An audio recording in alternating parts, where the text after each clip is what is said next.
प्रिय भक्तों, इस संसार में न जाने कितने लोग पैसे की कमी में अपना जीवन व्यतीत कर रहे हैं। भक्तों, इस कलयुग में यदि आपके पास पैसा है तो पराये भी आपके दोस्त बन जाते हैं और आपके आगे पीछे घूमते हैं, और यदि आपके पास पैसा नहीं है तो आपके अपने भी आपसे मुंह बचाते हैं।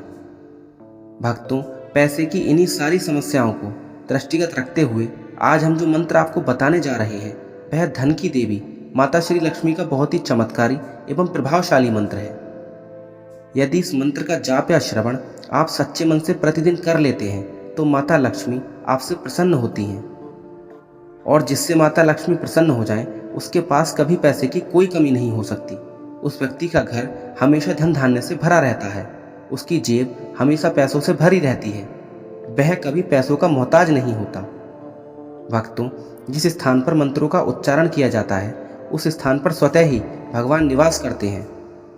अतः आप इस मंत्र को अपने घर, दुकान या किसी भी अच्छी जगह सुन सकते हैं। और यदि आप भी धन की देवी माता श्री लक्ष्मी के सच्चे भक्त हैं तो हमारे इस चैनल मंत्र विद्या को सब्सक्राइब जरूर करें और सच्चे दिल से वीडियो को एक लाइक करके कमेंट में जय मां श्री लक्ष्मी लिखकर अपनी उपस्थिति माता के चरणों में अवश्य दर्ज कराएं। आइए आप सच्चे मन से धन की देवी माता श्री लक्ष्मी के इस मंत्र का उच्चारण प्रारंभ करते हैं। ओम श्रीं ह्रीं श्रीं कमले कमलालये प्रसीद प्रसीद श्रीं ह्रीं श्रीं ओम महालक्ष्मी नमः। ओम श्रीं ह्रीं श्रीं कमले कमलालये प्रसीद प्रसीद श्रीं ह्रीं श्रीं ओम महालक्ष्मी नमः। ओम श्रीं ह्रीं श्रीं कमले कमलालये प्रसीद प्रसीद श्रीं ह्रीं श्रीं ओम महालक्ष्मी नमः। ओम श्रीं ह्रीं श्रीं कमले कमलालये प्रसीद प्रसीद श्रीं ह्रीं श्रीं ओम महालक्ष्मी नमः। ओम श्रीं ह्रीं श्रीं कमले कमलालये प्रसीद प्रसीद श्रीं ह्रीं श्रीं ओम महालक्ष्मी नमः। ओम श्रीं ह्रीं श्रीं कमले कमलालये प्रसीद प्रसीद श्रीं ह्रीं श्रीं ओम महालक्ष्मी नमः। ओम श्रीं ह्रीं श्रीं कमले कमलालये प्रसीद प्रसीद श्रीं ह्रीं श्रीं ओम महालक्ष्मी नमः। ओम श्रीं ह्रीं श्रीं कमले कमलालये प्रसीद प्रसीद श्रीं ह्रीं श्रीं ओम महालक्ष्मी नमः।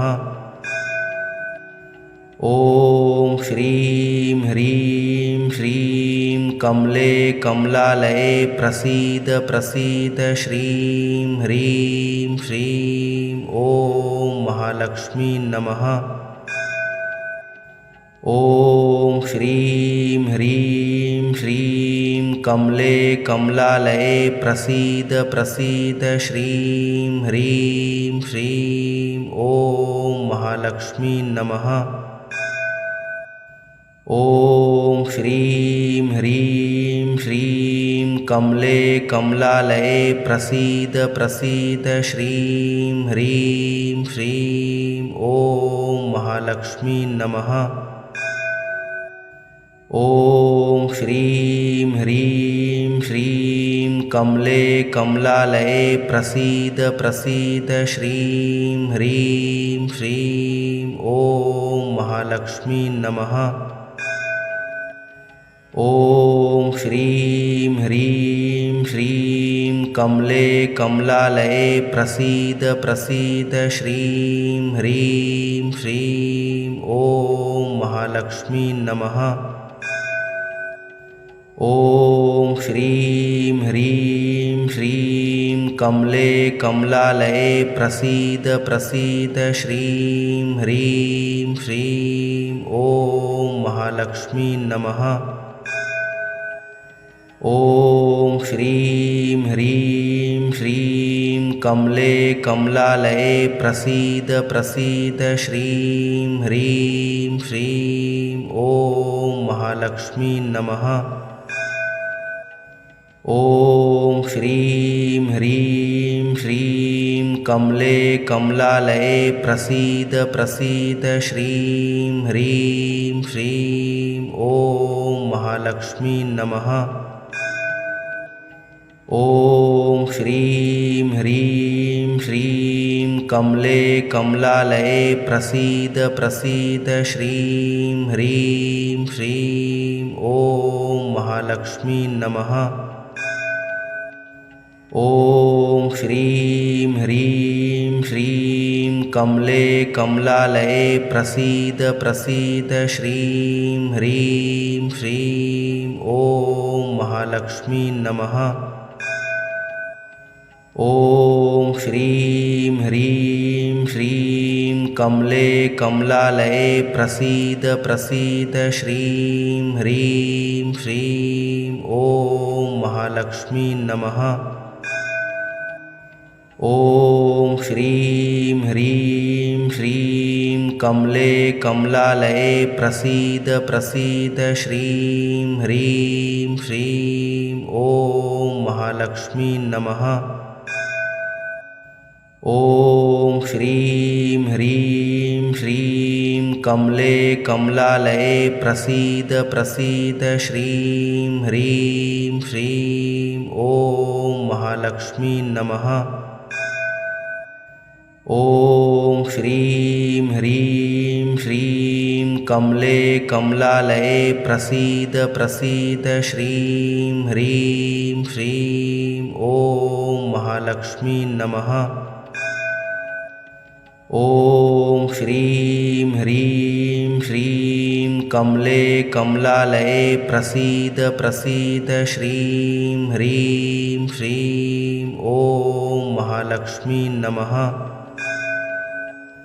ॐ श्रीं ह्रीं श्रीं कमले कमलालये प्रसीद प्रसीद श्रीं ह्रीं श्रीं ॐ महालक्ष्मी नमः। ॐ श्रीं ह्रीं श्रीं कमले कमलालये प्रसीद प्रसीद श्रीं ह्रीं श्रीं ॐ महालक्ष्मी नमः। ॐ श्रीं ह्रीं श्रीं कमले कमलालये प्रसीद प्रसीद श्रीं ह्रीं श्रीं ॐ महालक्ष्मी नमः। ॐ श्रीं ह्रीं श्रीं कमले कमलालये प्रसीद प्रसीद श्रीं ह्रीं श्रीं ॐ महालक्ष्मी नमः। ॐ श्रीं ह्रीं श्रीं कमले कमलालये प्रसीद प्रसीद श्रीं ह्रीं श्रीं ॐ महालक्ष्मी नमः। ॐ श्रीं ह्रीं श्रीं कमले कमलालये प्रसीद प्रसीद श्रीं ह्रीं श्रीं ॐ महालक्ष्मी नमः। ॐ श्रीं ह्रीं श्रीं कमले कमलालये प्रसीद प्रसीद श्रीं ह्रीं श्रीं ॐ महालक्ष्मी नमः। ॐ श्रीं ह्रीं श्रीं कमले कमलालये प्रसीद प्रसीद श्रीं ह्रीं श्रीं ॐ महालक्ष्मी नमः। ॐ श्रीं ह्रीं श्रीं कमले कमलालये प्रसीद प्रसीद श्रीं ह्रीं श्रीं ॐ महालक्ष्मी नमः। ॐ श्रीं ह्रीं श्रीं कमले कमलालये प्रसीद प्रसीद श्रीं ह्रीं श्रीं ॐ महालक्ष्मी नमः। ॐ श्रीं ह्रीं श्रीं कमले कमलालये प्रसीद प्रसीद श्रीं ह्रीं श्रीं ॐ महालक्ष्मी नमः। ॐ श्रीं ह्रीं श्रीं कमले कमलालये प्रसीद प्रसीद श्रीं ह्रीं श्रीं ॐ महालक्ष्मी नमः। ॐ श्रीं ह्रीं श्रीं कमले कमलालये प्रसीद प्रसीद श्रीं ह्रीं श्रीं ॐ महालक्ष्मी नमः। ॐ श्रीं ह्रीं श्रीं कमले कमलालये प्रसीद प्रसीद श्रीं ह्रीं श्रीं ॐ महालक्ष्मी नमः। ॐ श्रीं ह्रीं श्रीं कमले कमलालये प्रसीद प्रसीद श्रीं ह्रीं श्रीं ॐ महालक्ष्मी नमः। ॐ श्रीं ह्रीं श्रीं कमले कमलालये प्रसीद प्रसीद श्रीं ह्रीं श्रीं ॐ महालक्ष्मी नमः। ॐ श्रीं ह्रीं श्रीं कमले कमलालये प्रसीद प्रसीद श्रीं ह्रीं श्रीं ॐ महालक्ष्मी नमः। ॐ श्रीं ह्रीं श्रीं कमले कमलालये प्रसीद प्रसीद श्रीं ह्रीं श्रीं ॐ महालक्ष्मी नमः। ॐ श्रीं ह्रीं श्रीं कमले कमलालये प्रसीद प्रसीद श्रीं ह्रीं श्रीं ॐ महालक्ष्मी नमः। ॐ श्रीं ह्रीं श्रीं कमले कमलालये प्रसीद प्रसीद श्रीं ह्रीं श्रीं ॐ महालक्ष्मी नमः। ॐ श्रीं ह्रीं श्रीं कमले कमलालये प्रसीद प्रसीद श्रीं ह्रीं श्रीं ॐ महालक्ष्मी नमः। ॐ श्रीं ह्रीं श्रीं कमले कमलालये प्रसीद प्रसीद श्रीं ह्रीं श्रीं ॐ महालक्ष्मी नमः। ॐ श्रीं ह्रीं श्रीं कमले कमलालये प्रसीद प्रसीद श्रीं ह्रीं श्रीं ॐ महालक्ष्मी नमः। ॐ श्रीं ह्रीं श्रीं कमले कमलालये प्रसीद प्रसीद श्रीं ह्रीं श्रीं ॐ महालक्ष्मी नमः। ॐ श्रीं ह्रीं श्रीं कमले कमलालये प्रसीद प्रसीद श्रीं ह्रीं श्रीं ॐ महालक्ष्मी नमः। ॐ श्रीं ह्रीं श्रीं कमले कमलालये प्रसीद प्रसीद श्रीं ह्रीं श्रीं ॐ महालक्ष्मी नमः। ॐ श्रीं ह्रीं श्रीं कमले कमलालये प्रसीद प्रसीद श्रीं ह्रीं श्रीं ॐ महालक्ष्मी नमः। ॐ श्रीं ह्रीं श्रीं कमले कमलालये प्रसीद प्रसीद श्रीं ह्रीं श्रीं ॐ महालक्ष्मी नमः। ॐ श्रीं ह्रीं श्रीं कमले कमलालये प्रसीद प्रसीद श्रीं ह्रीं श्रीं ॐ महालक्ष्मी नमः। ॐ श्रीं ह्रीं श्रीं कमले कमलालये प्रसीद प्रसीद श्रीं ह्रीं श्रीं ॐ महालक्ष्मी नमः। ॐ श्रीं ह्रीं श्रीं कमले कमलालये प्रसीद प्रसीद श्रीं ह्रीं श्रीं ॐ महालक्ष्मी नमः। ॐ श्रीं ह्रीं श्रीं कमले कमलालये प्रसीद प्रसीद श्रीं ह्रीं श्रीं ॐ महालक्ष्मी नमः। ॐ श्रीं ह्रीं श्रीं कमले कमलालये प्रसीद प्रसीद श्रीं ह्रीं श्रीं ॐ महालक्ष्मी नमः।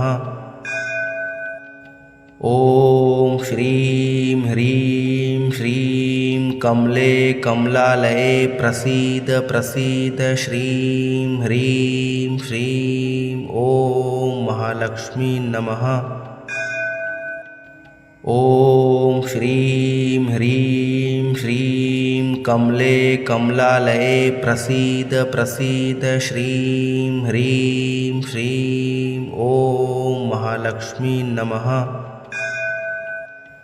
ॐ श्रीं ह्रीं श्रीं कमले कमलालये प्रसीद प्रसीद श्रीं ह्रीं श्रीं ॐ महालक्ष्मी नमः। ॐ श्रीं ह्रीं श्रीं कमले कमलालये प्रसीद प्रसीद श्रीं ह्रीं श्रीं ॐ महालक्ष्मी नमः। ॐ श्रीं ह्रीं श्रीं कमले कमलालये प्रसीद प्रसीद श्रीं ह्रीं श्रीं ॐ महालक्ष्मी नमः। ॐ श्रीं ह्रीं श्रीं कमले कमलालये प्रसीद प्रसीद श्रीं ह्रीं श्रीं ॐ महालक्ष्मी नमः। ॐ श्रीं ह्रीं श्रीं कमले कमलालये प्रसीद प्रसीद श्रीं ह्रीं श्रीं ॐ महालक्ष्मी नमः।